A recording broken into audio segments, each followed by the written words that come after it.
오늘은 노아 언약을 보겠습니다. 창세기 9장 8절부터 17절까지 말씀을 통해서 노아 언약을 통하여 하나님과 우리를 보겠습니다. 언약은 하나님의 절대 주권 안에서 지금 하나님 앞에 두려워 떨고 있는 자기 백성을 구원하시기 위하여 피로 하나님께서 맺으신 약속입니다. 피는 두렵죠. 생명을 빼앗기는 그 증거이기 때문에. 그러나 그 피는 우리에게 고통을 주기 위한 것이 아니라 평강과 소망을 주기 위한 주님의 피입니다. 그 주님의 피가 2000년 전 저 골고다 십자가에서 주님이 피를 다 쏟으심으로 인하여 성취하시는 구속사를 우리가 목도하고 있습니다.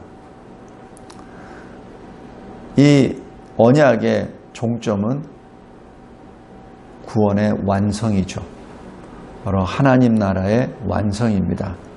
그것이 요한계시록 21장, 22장에 나옵니다. 오늘 그 중에 두 번째 노아 언약을 보겠습니다. 아담 언약이 창조 언약이라고 하나님께서 만드신 첫사람 아담이 범죄함으로 인하여 행위 언약에서 은혜 언약 시대로 전환이 되는 그 첫 시발점이 바로 이 아담 언약으로 시작됩니다. 근데 이 아담의 후손들이 하나님의 말씀에 따라 하나님의 아들들이라고 불림을 받았으나 하나님을 떠난 이 가인의 후손들과 불신 결혼을 통하여 세상이 전부 다 악해지는 현상이 나타납니다. 그것이 이 창세기 6장입니다. 하나님의 아들들이 사람의 딸들의 아름다움을 보고 자기들이 좋아하는 모든 여자를 아내로 삼는지라. 여기서 인생관이 무엇이죠?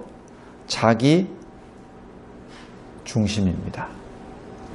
세계관이 하나님 중심이 아니라 인간 중심, 자기 중심이 되어버렸죠. 그러니까 자기 아내를 택하는 데 있어서 하나님의 뜻은 사라지고 자기 눈에 좋은 것만을 택하게 됩니다. 그것을 3절에 하나님께서 뭐라고 말씀하시냐면 육신이 됐다라고 기록합니다. 원래 하나님의 사람들은 하나님의 형상으로 지음을 받았습니다.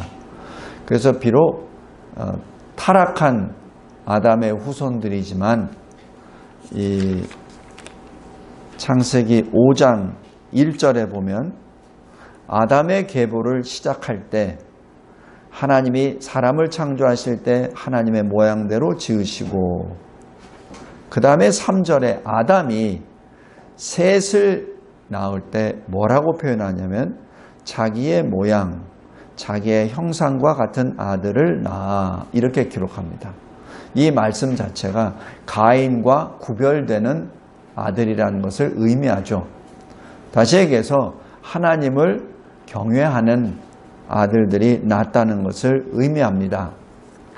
그런데 6장에 보면은 그렇게 하나님을 경외하는 하나님의 아들들이 하나님 중심으로 세상을 보고 자기 인생을 보는 것이 아니라 자기 중심으로 보다 보니 믿지 아니하는 자와 결혼을 하게 되고 그 결과 3절에 하나님의 영이 그들과 함께 동행하지 아니하는 타락한 육의 인간이 되어버리기 때문에 그들을 육신이라 부르게 되었습니다. 이것이 마지막 때 그 모습입니다. 디모데후서 3장에서도 마지막 때는 어떻게 되죠? 사랑이 없어진다라고 기록합니다. 하나님을 모독하는 적그리스도가 거룩한 전 하나님의 집에 일어서서 말을 하게 되죠. 바로 이 6장 3절이 그러한 모습이 되어버렸죠. 그래서 하나님께서는 120년을 유예 선고해 주십니다. 뭐 하라고?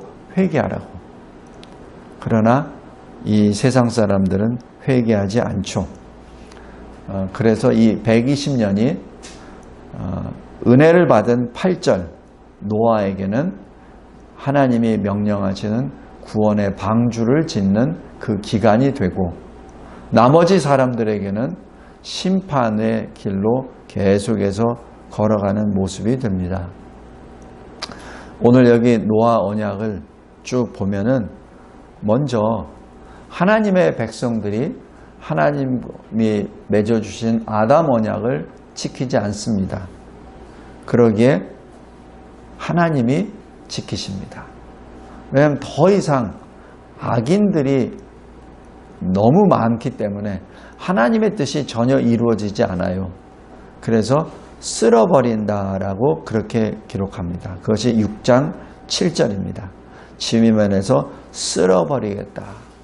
그런데 그 심판 가운데 8절에 오직 한 사람 노아는 여호와의 은혜를 입었더라 라고 해서 심판 가운데 한 사람 노아가 구원을 받는다는 사실을 여기서 기록하게 합니다.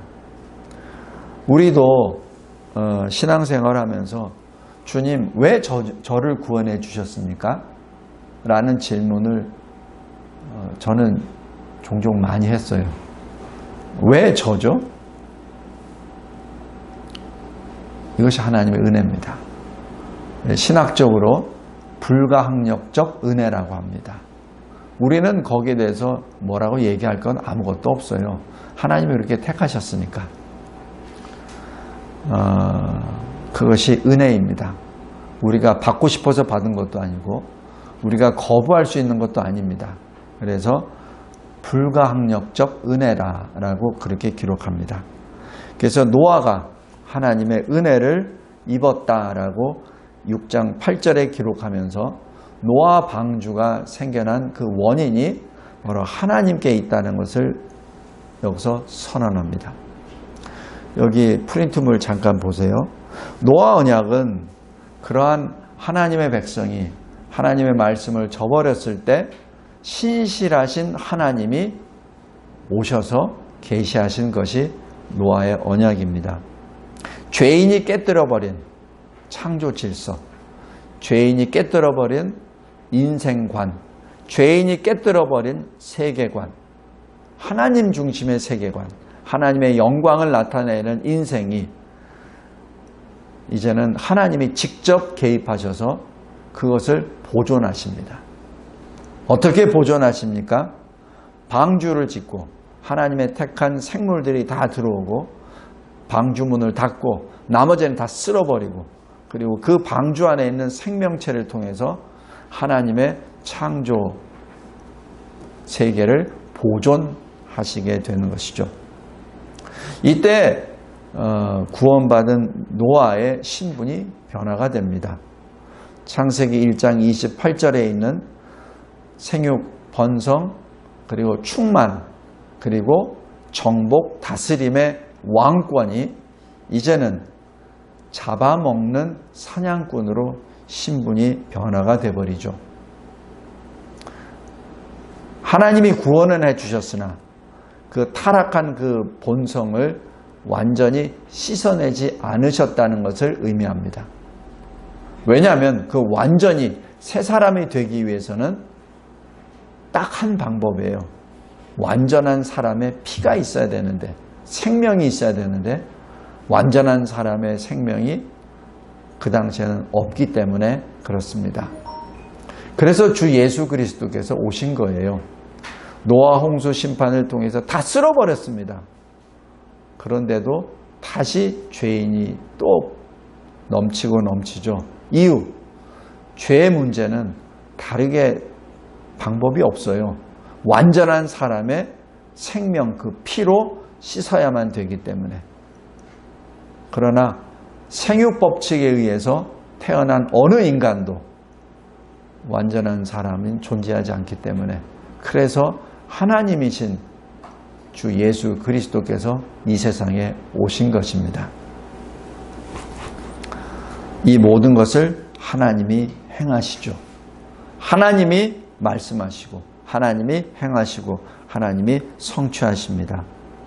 이사야서 45장 7절에 내가 빛도 짓고 어둠도 만드느니라 라는 그 말씀, 평안도 짓고 환난도 내가 만드신다, 그 말씀, 모든 것이 하나님의 손에 달려있다는 것이죠.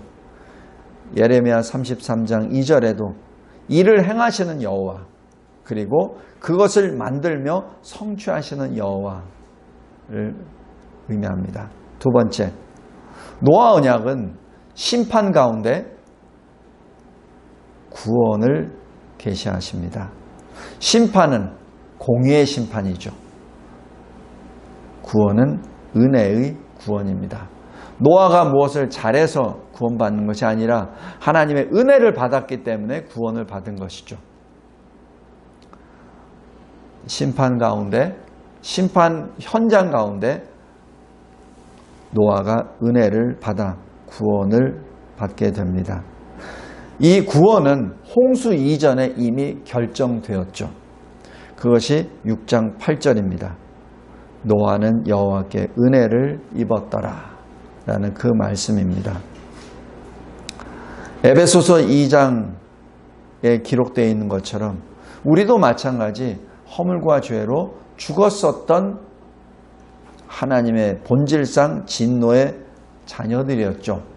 그런데 하나님이 우리에게 거저 주신 은혜로 말미암아, 은혜의 선물 믿음으로 말미암아 우리가 구원을 받았기 때문에 어느 누구도 자랑할 수 없다는 것이 에베소서 2장이죠.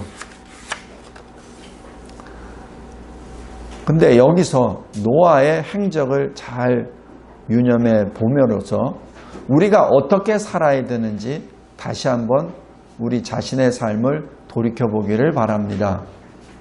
은혜를 입었습니다. 노아는. 그 은혜 입은 노아는 어떻게 살죠? 첫 번째, 말씀 순종입니다. 하나님이 말씀하신 그대로 행합니다. 그것이 6장 22절, 7장 5절. 하나님이 노아에게 명령하신 대로 다 준행하였더라 라고 기록합니다. 여기에서 하나님, 왜 이런 거를 내가 꼭 해야 됩니까? 왜 120년 동안이나 이거를 져야 됩니까? 왜 이런 나무를 써야 됩니까? 왜 역청을 또 발라야 됩니까? 뭐 이런 구질구질한 질문 안 합니다. 왜 창문은 좀 넓게 만드시고 뭐 하시지? 그런 말 좀 안 하십니다.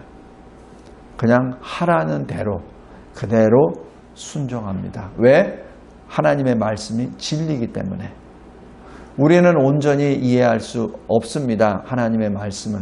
그러나 우리가 언제 알죠? 지내놓고 난 다음에 알죠. 아, 그 말씀이 진리였구나. 나중에 지낸 다음에나 겨우 알 정도입니다. 어쭙지 않는 우리의 경험, 지식, 이걸 가지고 하나님의 말씀, 그 진리에 대하여 이러쿵저러쿵 하기보다는 순종하는 것이 100배 낫습니다. 그리고 노아의 그 행적을 보면 말씀을 기다립니다. 주신 말씀을 가지고 순종하고 동시에 또 말씀을 기다립니다. 노아가 쭉 봤을 때 홍수가 땅에 있을 때 노아가 600세입니다. 그래서 그것을 600년으로 잡습니다. 노아가 하나님의 말씀대로 모든 생물들이 방주로 들어가고 노아와 그 가족들이 다 들어간 다음에 어떻게 하죠? 하나님이 문을 닫으십니다. 닫은 다음에 바로 홍수가 터진 것이 아니에요. 6일이 지나고 7일 후에 터집니다. 그때 노아가 불평하지 않습니다. 원망도 하지 않습니다. 조용히 그 기간을 통과합니다. 주변에서 무슨 아우성이 나오고 또 방주 바깥에서 어떤 조롱과 멸시가 있다 하더라도 노아는 거기에 대해서 아무 말 안 합니다. 오직 거기서 하나님의 말씀을 기다리죠. 언제까지 기다립니까? 1년 후 601년 2월 17일까지 기다립니다. 눈으로 보았습니다. 물이 다 빠졌다는 것을. 또 까마귀도 날아가서 안 들어오고 비둘기도 날아서 안 들어오고 또 창문을 열어보니 물도 다 거쳤고 다 땅이 괜찮습니다. 그런데도 안 나갑니다. 그것이 601년 1월 1일입니다. 다시 얘기해서 2달 동안 노아는 방주에 그대로 남아 있습니다. 왜? 말씀을 기다리는 것이죠. 왜? 시작하신 분도 하나님이시오. 그리고 끝내신 분도 하나님이시기 때문에 노아는 기다리는 것이죠. 성도 여러분, 우리가 이때도 마찬가지. 예수님이 그러시잖아요. 마지막 때에는 노아 시대와 똑같고 하나님이 주신 말씀은 듣지도 않고 시집가고 장가가고 자기가 살고 싶은 대로 다 살다가 하나님이 바로 오신다고. 인자가 바로 오신다고.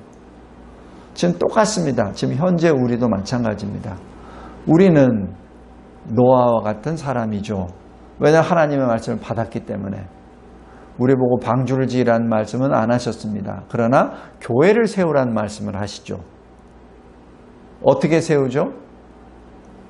벽돌을 세워서? 아니죠. 성도가 연결해서 사도와 선지자 터 위에 예수 그리스도를 모퉁이 돌로 삼고 그리고 서로 연결되어 지어져 나아가는 성전이 되라고 하죠. 성령이 거하시는 성소가 되라고 하죠. 그게 교회 아닙니까? 그래서 이 마지막 때 우리가 할 일은 노아가 방주를 짓듯이 이 땅에서 교회를 세우는 일입니다. 건물을 세우라는 것이 결코 아니고 성도들과 함께 그리스도 안에서 성령으로 하나가 연결이 되어서 성령이 거하시는 처소가 되어야 한다는 것이죠.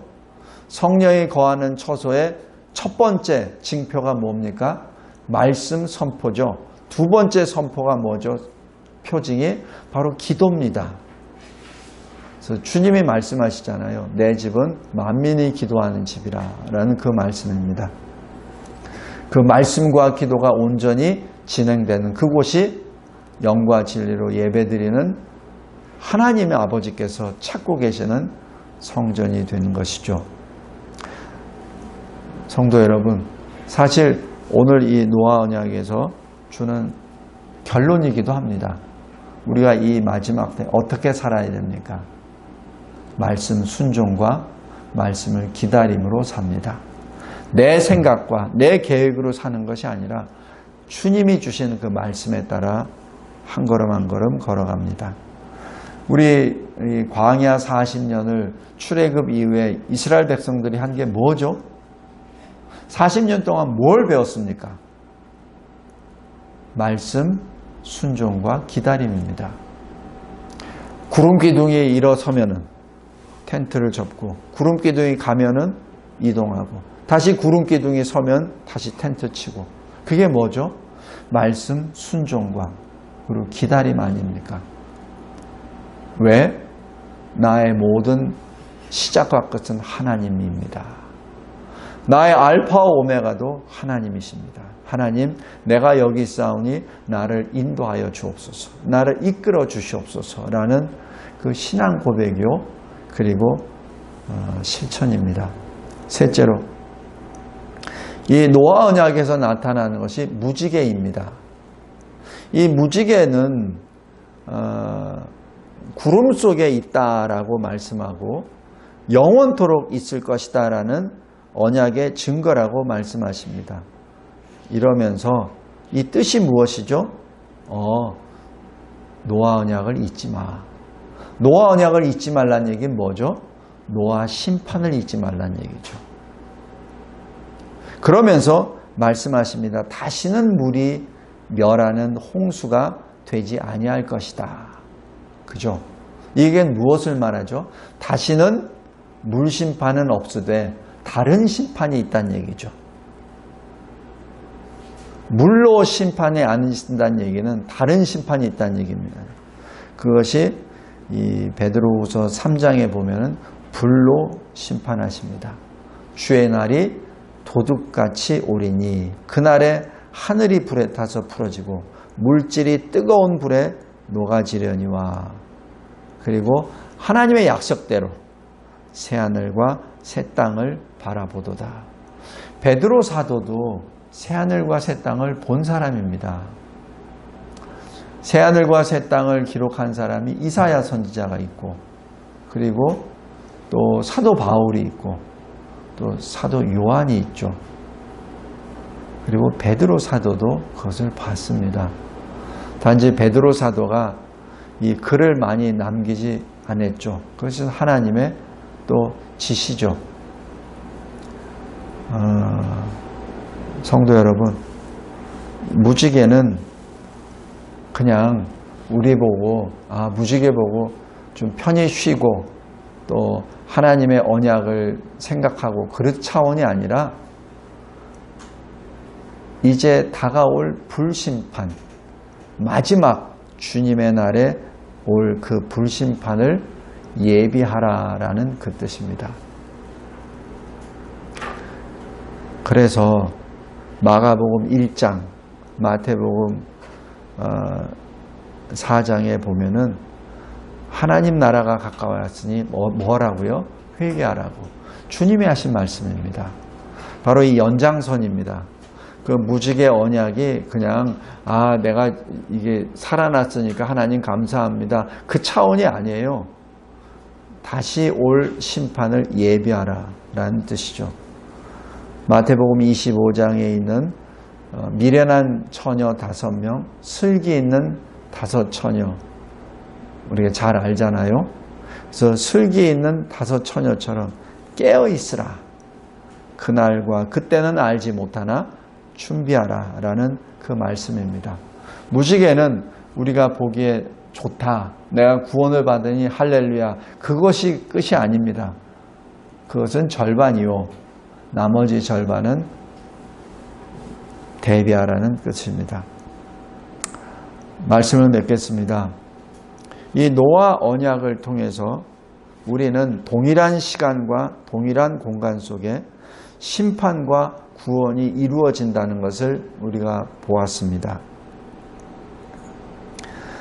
계시록 18장 20절에 바벨론 성, 큰 성이 무너질 때 하늘에서 이렇게 말씀합니다. 하늘과 성도들과 사도들과 선지자들아, 큰 성 바벨론이 멸망 심판당하는 것을 통해서 즐거워하라.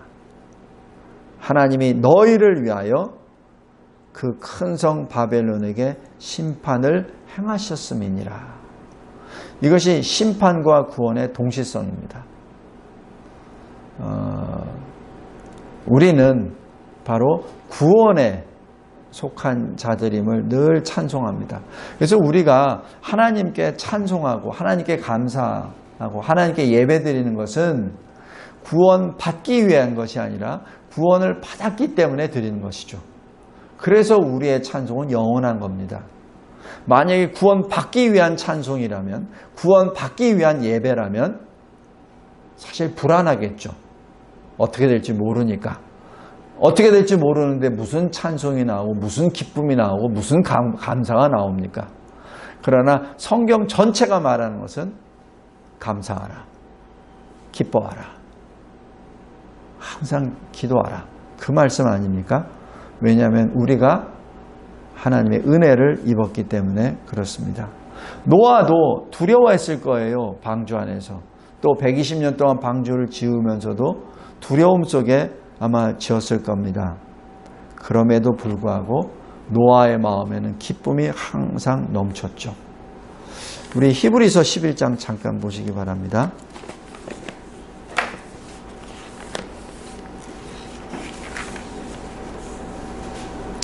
7절에 보면 믿음으로 노아는 아직 보이지 않는 일에 경고하심을 받아 경외함으로 방주를 준비했다라고 합니다. 경외함으로, 하나님을 두려워함으로, 그리고 하나님을 사랑함으로, 그 경외함으로 방주를 준비합니다. 그래서 구원을 받게 되죠. 그러면서 노아는 어떻게 했죠? 세상을 정죄했다라고 기록합니다. 여기서 세상을 정죄했다는 얘기는 이 노아가 세상 사람들 그 120년 동안 어떤 그 저주의 말을 하고 막 욕을 하고 험한 말을 했다는 것이 아닙니다.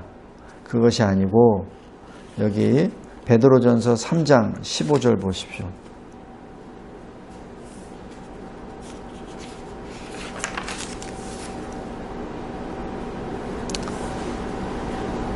온유와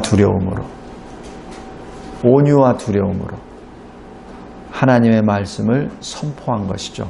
그것을 히브리서 기자는 세상을 저주했다, 정죄했다 이렇게 표현합니다. 그러니까 세상을 정죄했다는 얘기 자체는 이 믿지 아니하는 세상 사람들 향해서 막 욕을 하고 거친 말을 했다는 것이 아니라 온유와 두려움으로 하나님의 말씀을 선포했다는 것을 의미하죠. 선지자들도 마찬가지 너희들이 하나님 말씀 듣지 않으면 하나님의 심판을 받을 거야. 그렇게 할 때, 회개하라 할 때 어떤 심정으로 그 말씀을 전했겠습니까? 예레미야 선지가 어떤 심정으로 하나님의 말씀을 전했고, 이사야 선지자가, 에스겔 선지자가 어떤 심정으로 말씀을 선포했겠습니까? 아모스 선지자는 어떻고, 모든 선지자가 두려움으로 선포했죠. 마찬가지 이 히브리서 기자도 노아가 그렇게 했음을 의미합니다. 그 결과 어떻게 됐죠? 믿음을 따르는 의의 상속자가 되었다라고 기록하죠. 노아 시대에 있는 모든 생명체 다 죽었죠. 방주 안에 있는 생명체만 빼놓고. 다시 얘기해서 방주 안에 있는 8명이 그 의의 상속자가 된 것이죠.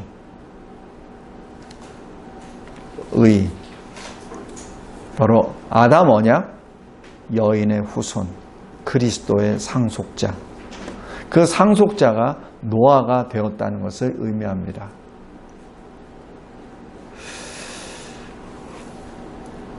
성도 여러분, 동일한 시간과 공간 속에 심판과 구원의 역사가 일어날 때 하나님의 사람 노아는 거기에서 두려움과 온유함으로 하나님께 말씀 순종으로 나아가고, 그리고 방주에서 나오자마자 감사 예배를 드립니다. 감사 예배를 드릴 때 뭘 가지고 예배를 드렸죠? 창세기 8장 20절 한번 보십시오.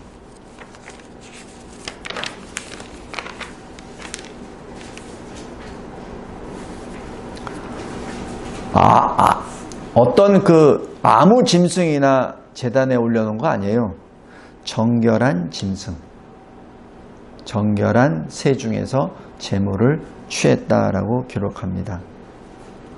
이 정결한 짐승은 지금 하나님이 아예 예비해 주세요. 다른 짐승들은 암수 2쌍씩입니다. 그러나 이 정결한 짐승은 7쌍씩 준비합니다. 하나님은 노아에게 만들어내서 제물을 드리라는 게 아니에요. 노아에게 그 제물을 다 주십니다. 우리도 마찬가지예요. 하나님 앞에 드리는 제물은, 예물은, 헌금은, 헌물은 우리 게 아니에요. 하나님이 주신 것이지. 노아처럼 구원받은 노아가 제일 먼저 한 것은 하나님이 주신 것 중 정결한 것, 거룩한 것을 구별하여 하나님께 감사 예배를 드리는 것이죠. 그리고 노아는 그 말씀에 계속 순종하고 기다립니다. 끝까지 기다립니다. 하나님이 주신 그 말씀대로. 왜냐하면 노아를 통하여 새 역사가 시작된 것이거든요. 새로운 역사가 시작된 것이죠. 지구도 새롭게 다시 생겨진 거나 마찬가지죠. 그러니까 겨울과 여름이 생겼죠. 성도 여러분, 오늘 이 노아 언약, 창세기 이 이 9장 말씀을 통해서 우리는 어떻게 살아야 됩니까? 이 말세 지경에 우리는 어떻게 살아야 됩니까? 한마디로 한다면 말씀 순종이요, 말씀의 기다림입니다. 왜냐하면 우리는 하나님의 은혜를 받은 자들이기 때문에 그렇습니다. 하나님 감사하고 감사합니다. 하나님께서 이 노아를 통하여 주시는 이 생명의 말씀, 이 생명의 빛을 우리가 받았습니다. 마치 노아의 그 시대처럼 이 시대에도 하나님 중심이 아니라 자기 중심으로 살아나가는 참으로 안타까운 시대에 살고 있음을 고백합니다. 이미 우리는 저 홍수 심판을 이미 보았고, 그리고 그 세대 이후에 우리는 이 세상에 왔습니다. 이제 주님이 다시 오실 그 재림한 날을 예비해야 될 터인데, 노아의 마음으로 이 마지막 때를 예비하는, 그래서 주 예수 그리스도께서 늘 선포하셨듯이 때가 가까우니 회개하라, 천국이 가까이 왔느니라 하는 그 말씀을 늘 마음에 새기며 한 걸음 한 걸음 주님 앞에 더 가까이 나아가게 도와주시옵소서. 예수 그리스도의 이름으로 기도드리옵나이다. 아멘.